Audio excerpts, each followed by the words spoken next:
Hi friends, നമുക്കിന്നേ പഞ്ചവത്സര പദ്ധതികളെക്കുറിച്ച് കുറച്ച് നോക്കാം. പഞ്ചവത്സര പദ്ധതികൾ നാളിതുവരെ, അതായത് ഇപ്പോൾ നീതി ആയോഗ് ആയതുകൊണ്ട് പഞ്ചവത്സര പദ്ധതി നടക്കുന്നില്ല. പക്ഷെ നാളിതുവരെ 12 എണ്ണം നടന്നിട്ടുണ്ട്.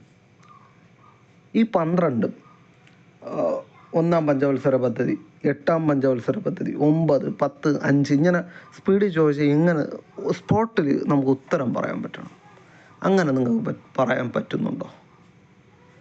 ഇല്ലെങ്കിൽ അത് പറയാൻ ഒരു മോഡലുണ്ട്, അല്ലെങ്കിൽ ഒരു കോഡുണ്ട്. കണക്കാണ് കേട്ടോ, കണക്കാണ്. ആ കണക്ക് പഠിച്ച പെട്ടെന്ന് സ്പോട്ടിൽ നമുക്ക് ഉത്തരം പറയാൻ പറ്റും. അതാണ് ഇന്ന് മെയിനായിട്ട് ഞാൻ പറയുന്നത്, പഠിപ്പിക്കുന്നത്, അല്ലെങ്കിൽ നിങ്ങൾക്ക് അത് പറഞ്ഞു തന്നു മനസ്സിലാക്കി തരുന്നത്. പക്ഷേ അതിനോട് ചേർന്ന് കുറച്ച് കഥകൾ കൂടെ നമ്മൾ GK അല്ലേ, GKയുടെ കൂടെ കുറച്ച് ആഡ് ചെയ്യുന്നു. ഓക്കെ, അപ്പോൾ ഞാൻ മുകളിൽ നിന്ന് താഴോട്ടാണ് പോകുന്നത്. 12 വരെയാണ് നടന്നത്, 12 പദ്ധതികളാണ് നടന്നത്. 12, 11, 10, 9, 8. ഓക്കെ, 12, 11, 10, 9, 8 ഇവയെല്ലാം ചോദിച്ച ഒരൊറ്റ ഫോർമുല അറിയാമെങ്കിൽ നിങ്ങൾക്ക് സ്പോട്ടിൽ ആൻസർ പറയാം. വേറെ ഒന്നുമില്ല.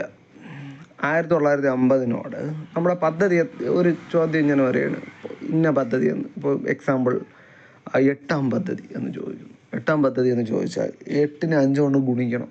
എത്ര കിട്ടും? 40 കിട്ടും. അതിൻ്റെ കൂടെ 2 കൂട്ടണം. അപ്പോൾ എത്രയായി? 42ആയി. അത് 1950 കൂട്ടുക. അപ്പോൾ 1950ഉം 42ഉം എത്രയായി? 1992. 1992 8ാം പഞ്ചവത്സര പദ്ധതി അപ്പോൾ സ്റ്റാർട്ട് ചെയ്തത്. 5 വർഷം തുടർച്ചയായിട്ട് പഞ്ചവത്സര പദ്ധതി എന്ന് വെച്ചാൽ 5 വർഷം തുടർച്ചയായിട്ട് 5 വർഷം കാണും. അപ്പോൾ 1992 മുതൽ 1997 വരെയാണ് 8ാം പഞ്ചവത്സര പദ്ധതി. മനസ്സിലായല്ലോ? അടുത്ത 9, 8, 9, 10, 11, 12. ഓക്കെ, അടുത്ത 9. 9നെ 5 കൊണ്ട് ഗുണിക്കുക. 5, 9 എത്ര? 45. 2 കൂട്ടു, 47. 1950 അതിനോട് ആഡ് ചെയ്തു, 1997 സ്റ്റാർട്ടിങ് ആയി. 1997 9ാം പഞ്ചവത്സര പദ്ധതി ആരംഭിക്കുന്നത്. 2002 വരെ ഉണ്ടായിരുന്നു. അതാണ് 9. ഓക്കെ, 9ാം പഞ്ചവത്സര പദ്ധതി മനസ്സിലായി എന്ന് വിശ്വസിക്കുന്നു. ഇതുപോലെ 10 എടുക്കാമല്ലോ. 10നെ 5 കൊണ്ട് ഗുണിക്കുന്നു, 2 കൂട്ടുന്നു, അപ്പോൾ എത്ര കിട്ടും? 52. 1950 ചേർക്കുന്നു, 2002. 2002 മുതൽ 2007 വരെ ആയിരുന്നു 10ാം പഞ്ചവത്സര പദ്ധതി. അതുപോലെ 11, 12. ഓക്കെ, ബാക്കി നിങ്ങൾക്ക് തന്നെ കണ്ടുപിടിക്കാവുന്നതേ ഉള്ളൂ. കണ്ടുപിടിച്ചിട്ട് അതൊന്ന് കമൻറ്റ് ചെയ്യുന്നത് സന്തോഷമുള്ള കാര്യമാണ്. അപ്പോൾ 8 മുതൽ 12 വരെ ചോദിച്ചാൽ സ്പോട്ടിൽ നിങ്ങൾക്ക് ആൻസർ ചെയ്യാൻ മനസ്സിലായി എന്ന് വിശ്വസിക്കുന്നു. ഇനി തൊട്ട് താഴെ 6ഉം 7ഉം. 6ഉം 7ഉം വേറെ ഒന്നും വേണ്ട, 6ഉം 7ഉം മാത്രമാണ്. 6നും 7നും സിമ്പിളാണ്. 6നെ 5 ഇരട്ടി എടുക്കുക, അതായത് 6ൻ്റെ 5 കൊണ്ട് ഗുണിക്കുക. 6, 5, 30. 1950 കൂട്ടുക. എത്രയായി? 1980. 1980 മുതൽ 85 വരെയാണ് 6ാം പഞ്ചവത്സര പദ്ധതി. 6ാം പഞ്ചവത്സര പദ്ധതിയാണ് ഗാന്ധിയൻ പ്ലാൻ എന്നറിയപ്പെടുന്നത് കേട്ടോ. 1980 മുതൽ 85 വരെ ദാരിദ്ര്യ നിർമ്മാർജ്ജനമായിരുന്നു അതിലെ മെയിൻ കോൺസെപ്റ്റ്. അത് 6 ഗാന്ധിജി. അപ്പോൾ 1980 മുതൽ 85 വരെ. അതുപോലെ 7, 7, 5, 35. 1950 ചേർക്കുമ്പോൾ 1985. 85 മുതൽ 1990 വരെ ആയിരുന്നു 7ാം പഞ്ചവത്സര പദ്ധതി. ഓക്കെ, അപ്പോൾ 6ഉം 7ഉം ആയി. ഇനി തൊട്ട് താഴോട്ട് പോവാം. 5, 4. 1, 2, 3 ഞാൻ പറയുന്നില്ല കേട്ടോ. 5, 4. 5, 4 വേറെ ഒന്നുമില്ല. ഈ 5 ഇപ്പം 5 എടുത്ത് 5നെ 5 കൊണ്ട് ഗുണിച്ചു, അതായത് 5 ഇരട്ടി എടുത്തു. അപ്പോഴെത്ര കിട്ടി? 5, 5, 25. അതിൽ നിന്ന് 1 കുറയ്ക്കണം. 1 കുറച്ച് എത്ര കിട്ടും? 24. അത് 1950 കൂട്ടും.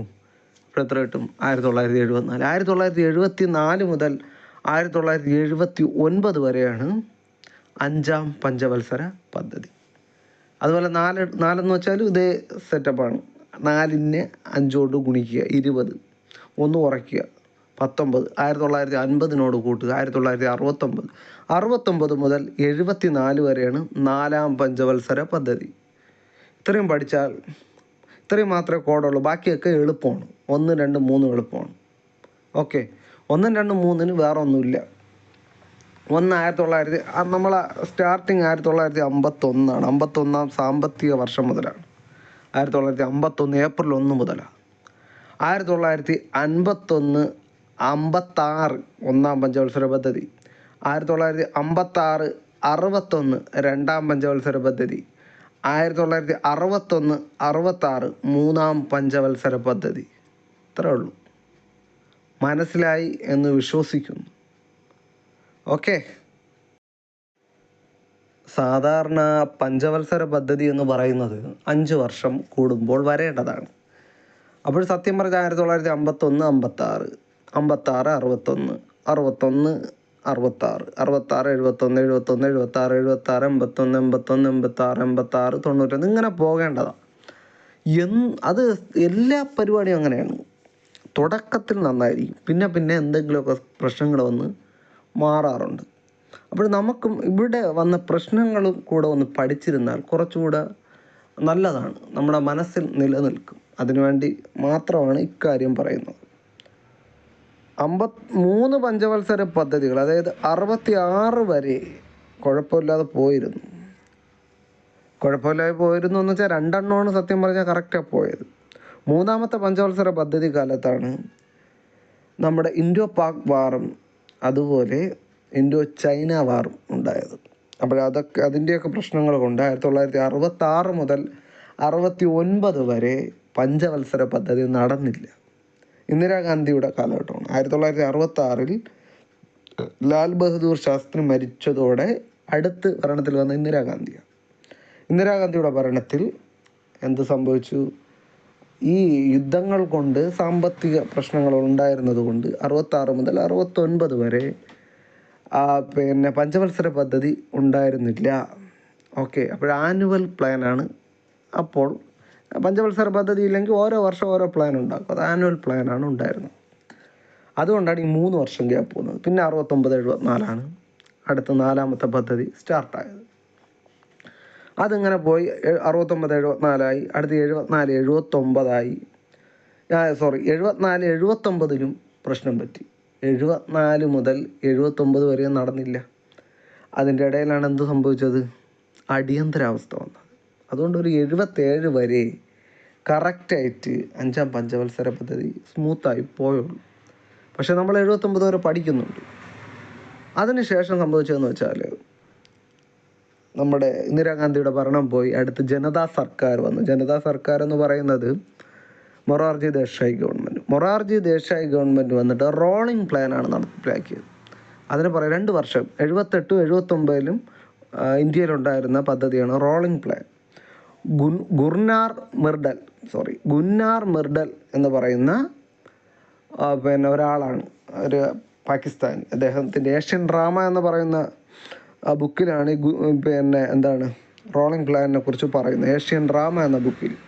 അപ്പോഴാ സംഭവം അല്ലെങ്കിൽ റോളിംഗ് പ്ലാൻ നമ്മൾക്ക് ഇവിടെ ഇംപ്ലിമെൻറ്റ് ചെയ്തു. അതുകൊണ്ട് അവിടെയും ലാഗ് വന്നു. അതുകൊണ്ടാണ് 1985 കാലഘട്ടത്തിലേക്ക് 6-ാം പഞ്ചവത്സര പദ്ധതി മാറിയത്. 6-ാം പഞ്ചവത്സര പദ്ധതിയാണ് ഗാന്ധിയൻ പ്ലാൻ എന്നറിയപ്പെടുന്നത്. ഓക്കെ, അത് കഴിഞ്ഞ് 85 മുതൽ 90 വരെയുള്ള കാലഘട്ടം, അതായത് 84 ഇന്ദിരാഗാന്ധി കൊല്ലപ്പെടുന്നു, 85 രാജീവ് ഗാന്ധി ഭരണത്തിൽ വരുന്നു. 85 മുതൽ 90 വരെ രാജീവ് ഗാന്ധിയുടെ 7-ാം 5 ഇയർ പ്ലാനാണ് നടന്നത്. അതിൽ ഇന്ദിരാഗാന്ധി മരിച്ചു, ജവഹർലാൽ നെഹ്റു മരിച്ചു. അതുകൊണ്ട് രാജീവ് ഗാന്ധി ഭരണത്തിലിരുന്നുകൊണ്ട് അദ്ദേഹം ഇന്ദിരാഗാന്ധിയുടെ പേരിലും ജവഹർലാൽ നെഹ്റുവിൻ്റെ പേരിലും 2 പദ്ധതികൾ ആവിഷ്കരിച്ചു. ഒന്ന് ഇന്ദിരാ ആവാസ് യോജന, അത് 1985. രണ്ടാമത്തത് ജവഹർ റോസ്ഗാർ യോജന 1989. അപ്പോഴിത് ഏത് കാലഘട്ടമെന്നും ഏത് പഞ്ചവത്സര പദ്ധതിയെന്നും ഓർമ്മിച്ചിരിക്കാൻ വേണ്ടിയാണ് ഞാൻ ഈ പറഞ്ഞ 7-ാം പഞ്ചവത്സര പദ്ധതി. കഴിഞ്ഞു 91 നമ്മുടെ രാജീവ് ഗാന്ധി മരണപ്പെടുന്നു. ശേഷം ഈ 91, 92 ഈ കാലഘട്ടങ്ങളിലും ഈ ഇദ്ദേഹത്തിൻ്റെ മരണം കൊണ്ടാവാം പഞ്ചവത്സര പദ്ധതി നടന്നില്ല. ശേഷം മൻമോഹൻ സിംഗ് ധനകാര്യമന്ത്രിയായിട്ടും PV നരസിംഹറാവു പ്രധാനമന്ത്രിയായിട്ട് വരുന്നു. അപ്പോൾ സാമ്പത്തിക പ്രശ്നങ്ങൾ കൂടിയിരിക്കുന്ന സമയമാണ് ഇന്ത്യയിൽ. അതുകൊണ്ടാണ് അപ്പോൾ ന്യൂ എക്കണോമിക് പോളിസി ഇന്ത്യയിൽ ഉണ്ടാകുന്നത്. അതുകൊണ്ടാണ് റാവു മൻമോഹൻ മോഡൽ എന്ന് 8ാം പഞ്ചവത്സര പദ്ധതിയെ അറിയപ്പെടുന്നത്. റാവു മൻമോഹൻ മോഡൽ 8ാം പഞ്ചവത്സര പദ്ധതി. അപ്പോൾ ഈ പഞ്ചവത്സര പദ്ധതിയിലും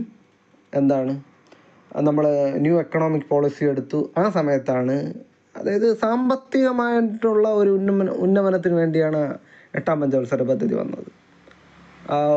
ആ സമയത്താണ് സെബി വന്നു, സ്റ്റോക്ക് എക്സ്ചേഞ്ചുകൾ വന്നു. അപ്പോൾ ഇതുവരെയുള്ള കാര്യങ്ങൾ പഠിച്ചിരിക്കുക. ശേഷം 9ാം പഞ്ചവത്സര പദ്ധതിയെ പാർട്ടിസിപ്പേറ്റഡ് പ്ലാൻ എന്ന് പറയുന്നത് വേറൊന്നും കൊണ്ടല്ല, 97-2002 കാലഘട്ടമാണ് ഈ പാർട്ടിസിപ്പേറ്റഡ് പ്ലാൻ ഉണ്ടായത്. ആ സമയത്ത് IK Gujral, AP Vajpayee, HD Deve Gowda ഈ 3 പ്രധാനമന്ത്രിമാർ ഈ പഞ്ചവത്സര പദ്ധതി കാലത്ത് ഉണ്ടായിരുന്നു. അതുകൊണ്ടാണ് ഇത് പാർട്ടിസിപ്പേറ്റഡ് പ്ലാൻ എന്ന് അറിയപ്പെടുന്നത്. ഓക്കെ. പിന്നെ അത് കഴിഞ്ഞ് 10, 2002, 2007 അത് നമ്മുടെ കേരള മോഡൽ എന്നറിയപ്പെടുന്നു. 2007 മുതൽ 12 വരെ 11ാം പ്ലാന്, 12 മുതൽ 17 വരെ 12ാം പ്ലാന്. ഈ 12ാം പ്ലാന് സമയത്ത് 2015 നീതി ആയോഗ് നിലവിൽ വരികയും ഇത് ഏകദേശം, അതായത് നമ്മുടെ ഈ പഞ്ചവത്സര പദ്ധതികൾ ഏകദേശം സ്റ്റോപ്പായി. അതിനുശേഷം നരേന്ദ്രമോദി ഗവൺമെൻറ്റാണ് അതിനുശേഷം അദ്ദേഹം പഞ്ചവത്സര പദ്ധതിക്ക് പകരം നീതി ആയോഗ് കൊണ്ടുവന്നു. National institute of transforming India എന്നതിൻ്റെ ചുരുക്കെഴുത്താണ് നീതി ആയോഗ്. ഫസ്റ്റ് അതിൻ്റെ ഉപാധ്യക്ഷൻ അരവിന്ദ് പനഗിരി ആയിരുന്നു. അധ്യക്ഷൻ നമ്മുടെ പഞ്ചവത്സര പദ്ധതിയിലെ അധ്യക്ഷനെ പോലെ തന്നെയാണ് ഇതിലും പ്രധാനമന്ത്രി തന്നെയാണ്.